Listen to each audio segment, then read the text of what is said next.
कथ्य और तथ्य के बीच जब अचानक कड़े हुए सत्य को खोदा जा रहा है। भगवाधारी मुख्यमंत्री की प्रतिबद्धता के बीच सबसे बड़े सूबे के एक हिस्से में जब सनातनी अवशेषों को खोजा जा रहा है, जब संभल को लेकर सियासी सूचकांक बेहिसाब उछल रहा है, जब सदन से सड़क तक इसको लेकर प्रचंड शाब्दिक प्रहार और पलटवार हो रहे हैं, संभल को लेकर जो अंदाज, जो आक्रामकता और जिस तेवर के साथ योगी आदित्यनाथ और उनकी सरकार आगे बढ़ रही है, उससे लोगों के मन में ये सवाल उठ रहे हैं कि क्या संभल अब हिंदुत्व की राजनीति का नया एपिसेंटर होगा? क्या अब अयोध्या की तरह पॉलिटिकल सेंटर संभल होगा? क्या खुदाई की सच्चाई के डर से कुछ लोग घबराए हुए हैं? काशी और मथुरा से इतर संभल को लेकर ये सियासी सवाल यूं ही नहीं उठ रहे। इसकी जड़ में अगाध आस्था में सना ये दृश्य है। अचानक मंदिर मिला,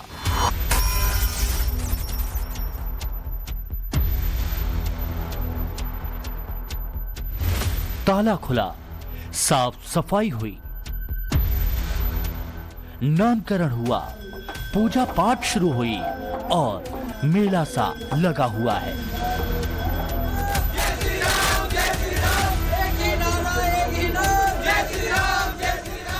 दशकों बाद मिले मंदिर में पूजा अर्चना और हिंदुओं में उत्साह के बीच कुंडलधारी मुख्यमंत्री का सनातनी आत्मविश्वास अति पर है।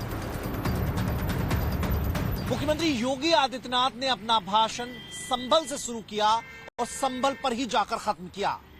इस दौरान मुख्यमंत्री योगी आदित्यनाथ ने अतीत के पन्नों को पलटकर विपक्ष पर पलटवार किया, उनकी सोच को बेनकाब किया। मुख्यमंत्री योगी आदित्यनाथ ने श्री राम से लेकर विष्णु के कल्कि अवतार तक का जिक्र किया। हमारा पुराण भी इस बात को कहता है कि भगवान विष्णु, श्री हरि विष्णु का 10वां अवतार संभल में ही होगा, उसी संभल में होगा। धर्म ध्वजावाहक की तरह योगी के शब्दों में सनातनी प्रतिबद्धता थी, हिंदुओं के इर्द गिर्द बुनी हुई सियासत थी और संभल के जिस सच को गाड़ दिया गया था दशकों पहले, उसे निकालकर विस्तार देने की वचनबद्धता थी।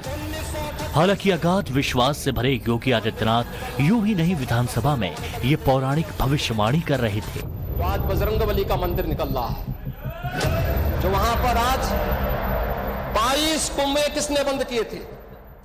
असल में पौराणिक मान्यताओं के अनुसार अब तक भगवान विष्णु के 9 अवतार हुए हैं। 10वां अवतार कल्कि अवतार होगा। बताया जाता है कि कलयुग के अंत में भगवान विष्णु का कल्कि अवतार में अवतरण होगा। संभल में ही कल्कि धाम भी है, जिसके शिलान्यास कार्यक्रम में पीएम मोदी भी पहुंचे थे। अब योगी आदित्यनाथ ने संभल में कल्कि अवतार का जिक्र कर इसकी तीव्रता को और बढ़ा दिया है। हमारा पुराण भी इस बात को कहता है कि भगवान विष्णु, श्री हरि विष्णु का जिस संभल में भगवान विष्णु के 10वें अवतार का संदेश दिया गया, इसका सियासी मायने हम आपको बताएंगे, मगर उससे पहले वहां की भौगोलिक स्थिति को समझिए जरा। संभल शहर में करीब 77.77% आबादी मुस्लिमों की है। हालांकि पूरे संभल जिले में मुस्लिमों की आबादी 33% के करीब है। सियासी तौर पर अगर देखें तो अब तक सिर्फ 2014 में बीजेपी यहां पर जीत पाई। संभल समाजवादी पार्टी का पुराना किला रहा है। धर्म की धुरी पर राजनीति को परिक्रमा कराने के लिए विख्यात भारतीय जनता पार्टी के मुख्यमंत्री योगी आदित्यनाथ अब इसमें फिर से सेंधमारी का रास्ता तलाश रहे हैं।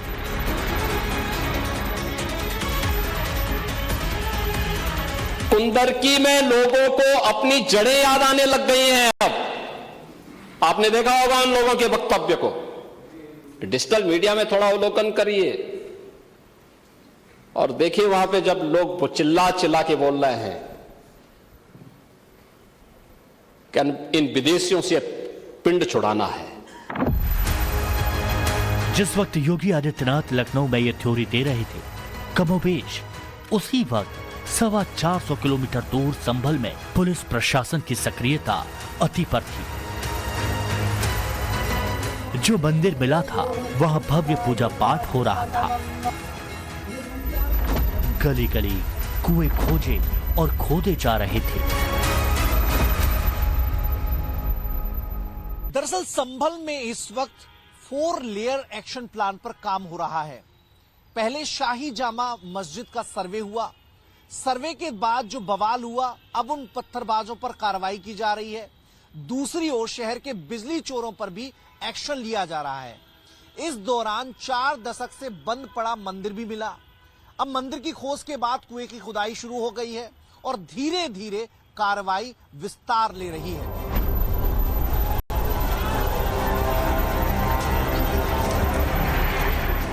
इसकी शुरुआत हुई थी 24 नवंबर को, जब उपद्रवियों ने व्यवस्था को अराजकता में बांध दिया था।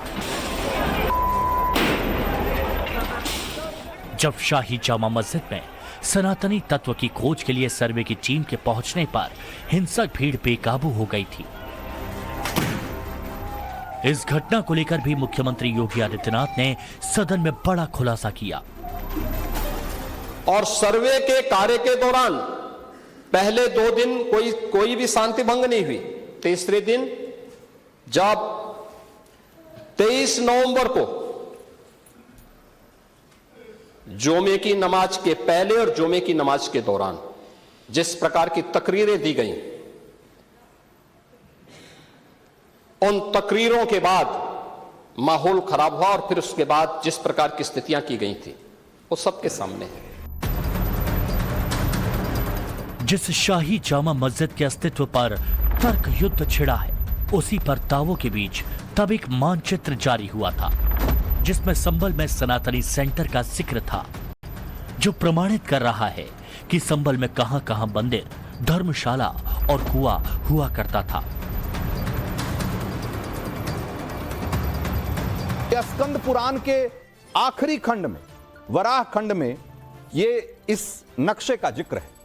ये नक्शा, उसमें ये मैप जो आप देख रहे हैं इस समय स्क्रीन पे, ये स्कंद पुराण के आखिरी खंड में इसे जोड़ा गया है। और ये आज से नहीं, हजारों साल से। और इस नक्शे में कितने तरह के, इस संभल तीर्थ क्षेत्र में कितने तरह के कुओं का जिक्र है, वो हमने आपको पहले भी बताया कि इसमें 68 तीर्थ क्षेत्र और 19 कूप, यानी कि 19 कुएं और 68 तीर्थ, यानी कि कुल 87 स्थानों का जिक्र है। और मैं आपको पहले भी बता चुका हूं। और आज जब एक एक करके कुएं सामने आ रहे हैं तो लोग इसलिए बौखलाए हुए हैं क्योंकि जब ये सारे कुएं निकाल लिए जाएंगे, तलाश लिए जाएंगे, तो एक ऐतिहासिक प्रमाण बनेगा। और ये सवाल पूछा जाएगा कि जब यहां कल की मंदिर अपने जगह पर मौजूद है, ये जब सारे कुएं अपने अपने जगह पर मौजूद हैं, तो इसके बीच में, इसके केंद्र में जो सबसे बड़ा मंदिर हरिहर मंदिर था, वो कहां गया और वो मंदिर को किसने ध्वस्त किया? एक्शन शुरू हुआ। जिन मोहल्लों में सबसे ज्यादा बिजली चोरी की खबर थी, वहां जब प्रशासन का पूरा अमला पहुंचा तो देखकर चौंक गया। 4 मस्जिदों और मदरसों में चोरी की बिजली चलाई जा रही थी। मस्जिदों के ऊपर सप्लाई सेंटर बना हुआ था।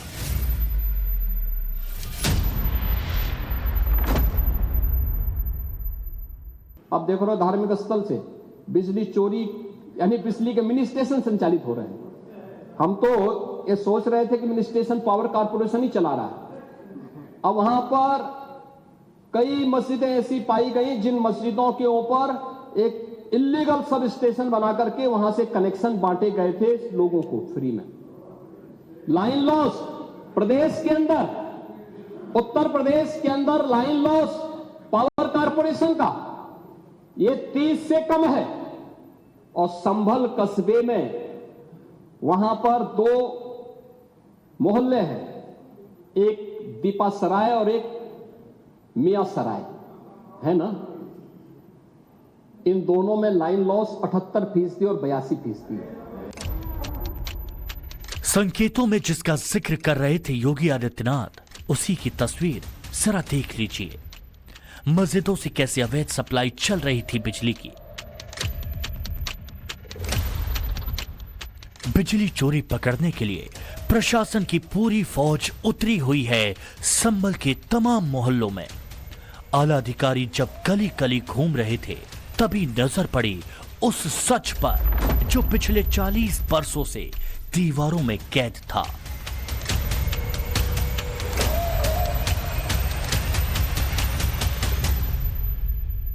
क्षेत्र में भ्रमण किया गया तो उसी दौरान पाया गया कि यहाँ कुछ व्यक्तियों द्वारा घरों को बनाकर मंदिर को बीच में दबा लिया गया है। यह पाने पर यहाँ पर आकर देखा गया और साथ ही दरवाजा खोला गया तो पाया गया कि धूल धूसरित यह मंदिर है और इसको बोरों से ढक दिया गया है। इसकी सफाई की गई और जिन्होंने यह अतिक्रमण किया है यह जानकारी करते हुए कार्रवाई की जाएगी। कलेक्टर और एसपी के आदेश पर उनकी मौजूदगी में इसका दरवाजा खुला तो अंदर दृश्य कुछ यूं था। सदियों पुराना मंदिर में शिवलिंग के सामने नंदी और दीवार पर लाल ध्वजाधारी बजरंग बली की प्रतिमा।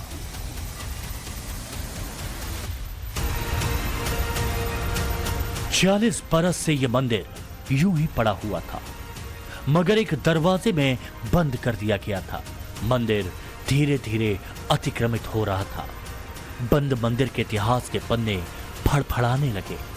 पता चला कि आसपास कभी कुआं भी हुआ करता था। साफ सफाई के दौरान कुएं का संकेत भी मिल गया। आला अधिकारियों की मौजूदगी में जेसीबी मशीन मंगाई गई और फिर खुदाई शुरू हुई उस कुएं की खोज में जो बरसों से पहले मंदिर के सामने हुआ करता था, जिस पर अतिक्रमण कर ढक दिया गया था। एक कुआं मिला तो उसके बाद गली गली सच की तलाश शुरू हुई जो संभल की पहचान थी। 19 कूप, 36 पूर्वे या बस्ती, 52 सराय और 68 तीर्थ, ये संभल महात्म्य में लिखा हुआ है।